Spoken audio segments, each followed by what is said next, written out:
Hi everyone, welcome to the channel. Hope you all are doing great. मैं भी एकदम बढ़िया हूँ। मैं हूँ शिवानी और स्वागत है आप सभी लोगों का मेरे यूट्यूब चैनल पर। तो आज हम करने वाले हैं skill of explanation and reinforcement. तो ये है हमारी तीसरी स्किल और मुझे लगता है कि आपको दो जो स्किल्स है वो क्लियर हो चुकी होगी। अब हम तीसरी स्किल पर लेसन प्लान जो है हम एक्सप्लेन करेंगे, जो कि हम करते हैं माइक्रो टीचिंग में। तो ये वैसे हमारा जो है लास्ट लेसन प्लान रहेगा स्किल पर बेस्ड। इसके बाद जो जितने भी लेसन प्लान होंगे वो होंगे जो भी मैंने स्कूल में लेसन प्लान बनाए हैं, जो कि टोटल रहेंगे 80 लेसन प्लान। ये है 6 लेसन प्लान जो कि मैंने माइक्रो टीचिंग में किए थे।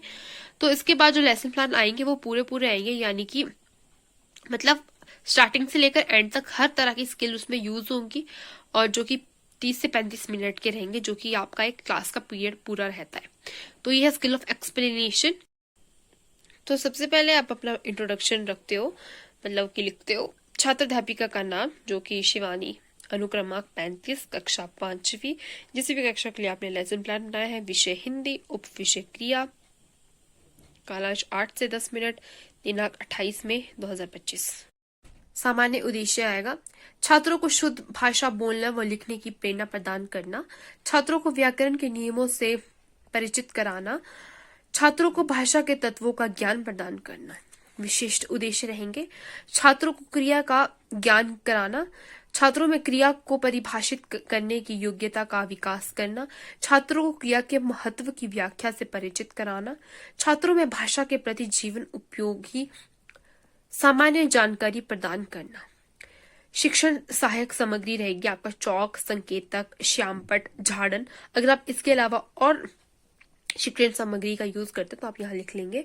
पूर्व ज्ञान, छात्र हिंदी व्याकरण की सामान्य जानकारी रखते हैं, तो आपको जो है वो इनसे क्वेश्चन पूछ लेने हैं। मतलब कि व्याकरण से रिलेटेड जितने भी ये क्वेश्चंस रहेंगे वो आपको पूछ लेने हैं। क्रिया से जो भी आपको लगता है कि क्रिया से रिलेटेड किस तरह के प्रश्न होंगे, तो मैंने जो पूछे मैं ये बता रही हूँ मैंने क्या क्या पूछा उनसे। आप इसके साथ और भी ऐड कर सकते हो क्वेश्चन जितने ज्यादा आप पूछोगे आपको पता लगेगा कि बच्चों को किस लेवल से और किस स्तर से बच्चों को पढ़ाना आपने शुरू करना है, किस तरीके से आपने बच्चों को पढ़ाना है। तो कहीं ना कहीं पूर्व ज्ञान जो है हमें हेल्प करता है बच्चों को कि उनका जो मेंटल लेवल है वो चेक करने के लिए कि वो कहाँ तक सोच सकते हैं इस टॉपिक के बारे में और उन्हें कितना ज्ञान है। प्रस्तावना जो प्रश्न थे मेरे वो थे छात्र अध्यापिका का क्रिया, यानी कि जो मैंने क्वेश्चन पूछे थे वो ये है, और छात्र क्या रिस्पॉन्स करते हैं वो ये है। तो सबसे पहले मैंने पूछा तुम विद्यालय क्यों आते हो, तो बच्चों ने वो ऑब्वियस सी बात है वो तो नॉर्मली बोलेंगे पढ़ने के लिए। तुम पेंसिल से कॉपी में क्या करते हो, तो बच्चे बोलेंगे लिखते हैं। क्या आप जानते हो कि इन सभी कामों को जो आप करते हो उन्हें क्या कहते हैं, तो बच्चे तो परेशान ही हो जाएंगे कि क्या पूछ रहे हैं मैम। तो ये उनके लिए समस्यात्मक प्रश्न हो जाएगा। उसके बाद उद्देश्य कथन, बच्चों इन कार्य, उसके बाद मतलब कि ये अनाउंसमेंट ऑफ द टॉपिक, बच्चों इन कार्य को हम क्रिया कहते हैं। आज हम क्रिया के बारे में पढ़ेंगे। सबसे पहले रहेगा आपका शिक्षण बिंदु, तो जो कि रहेगा क्रिया की परिभाषा, सबसे पहले आप उनको बताओगे। फिर छात्र अध्यापिका क्रिया जो मैं पढ़ाऊंगी उनको, मतलब जो आप उनको बच्चों को पढ़ाओगे किस वे में, आप जिस वे में आप उनको एक्सप्लेन करोगे वो यहाँ आएगा। उसके बाद छात्र क्रिया, बच्चे क्या रिस्पॉन्स देते हैं, साथ साथ में बच्चे जो है वो क्या करते हैं, वो लिख रहे हैं, वो बोल रहे हैं, आप उनसे पूछ रहे हो क्या वो बता रहे नहीं बता रहे, वो आपको यहाँ लिखना है। श्यामपट कार्य, जो भी आप श्यामपट पर लिखते हो वो यहाँ आएगा। इसके बाद आएगा जिस शब्द से किसी कार्य के करने या होने का पता चलता है उसी क्रिया कहते हैं। राइट, तो ये आपकी क्रिया होती है। छात्र ध्यानपूर्वक सुनेंगे, बच्चे जो है जब आप इसको बताओगे तो बच्चे ध्यानपूर्वक सुनेंगे। उसके बाद क्रिया, जिस शब्द से किसी कार्य के करने या होने का पता चले, तो आपको ब्लैक बोर्ड में लिख लेना है ताकि बच्चे भी इसको उतार दे।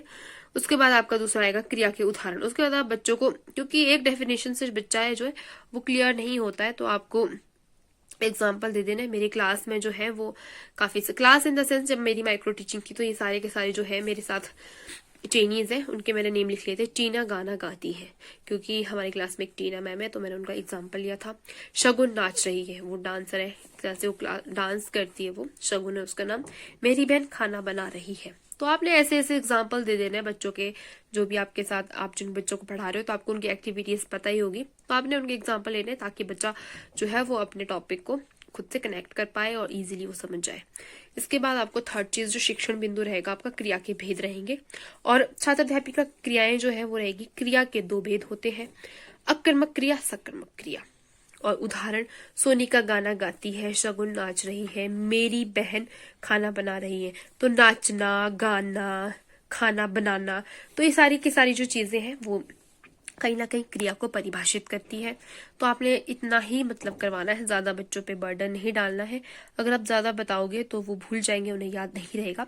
तो रीइंफोर्समेंट जो स्किल होती है वो ये होती है कि जब आप बच्चों को आपने टॉपिक की जो अनाउंसमेंट है वो भी कर ली, उसके बाद आपने क्या कर लिया, बच्चों को एक्सप्लेन भी कर लिया। लेकिन उस जो आपने टॉपिक पढ़ाया, एक तो होता है पूर्व ज्ञान, लेकिन एक होता है जो आप टॉपिक के कराने के बाद बच्चों से एक बार रिवीजन करवाते हो, बच्चों से उसी टॉपिक से रिलेटेड क्वेश्चन पूछते हो अपने एक्सप्लेनेशन के बाद, उससे बोलते हैं रीइंफोर्समेंट स्किल।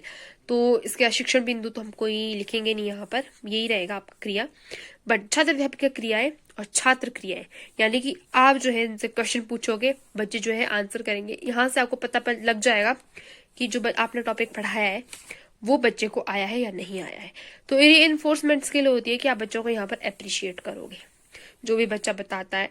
और अगर बच्चा थोड़ी सी चीज भी बताता है, अगर टूटा फूटा आंसर भी देता है, फिर भी आपको बच्चों को अप्रिशिएट करना है ताकि उसका जो है वो इंटरेस्ट बना रहे और उसको अच्छा फील हो कि जो मैम ने मुझे पढ़ाया मुझे समझ आ गया है।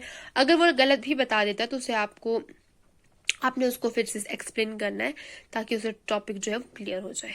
राइट बच्चों, आप मुझे बताओ क्रिया किसे कहते हैं? तो उनको ऑब्वियस सी बात है, आपने करवाया है वो बताएंगे ही, कुछ तो बताएंगे ही, देख के ही बता दे तब भी ठीक है। जिस शब्द से किसी काम को करने या होने का बोध होता है उसे क्रिया कहते हैं। जैसे पढ़ाना, मैं पढ़ा रही हूँ, या वो पढ़ रहे हैं, वो लिख रहे हैं, तो एक क्रिया ही है। मैं पढ़ा रही हूँ, इसमें कौन सा शब्द क्रिया है? तो बच्चे जो है वो इतने तो मतलब टैलेंटेड होते ही है कि वो कोई एक दो तो आंसर कर ही देगा, तो आपने उनको अप्रिशिएट करना है, वो बोलेंगे पढ़ाना बहुत अच्छे। निशा सो रही है, इस वाक्य में कौन सा शब्द क्रिया है? तो बोलेंगे सो रही है। और कुछ बच्चे हो सकते हैं जवाब ना भी दे तो कोई बात नहीं, तो आपने बोला शाबाश बच्चों। तो आपने जो है अप्रिशिएट करना है। तो ये माइक्रो टीचिंग के मेरे लेसन प्लान थे, होप आप सभी लोगों को पसंद आए होंगे। 6 के 6 जो लेसन प्लान है ये मैंने डाइट शिमला शामला घाट में एक्सप्लेन किए थे एज अ प्रेजेंटेशन। जब भी हमारी माइक्रो टीचिंग जो है वो होती है, मतलब 1 से 2 हफ्ते ये चलती है, तो सबकी टर्न मतलब कि 6 से 7 बार आती है। मेरी 6 टाइम आई थी, तो मैंने 6 बार ये जो लेसन प्लान है मेरी 6 टाइम टर्न आई थी, तो मैंने 6 बार ये एक्सप्लेन किए थे।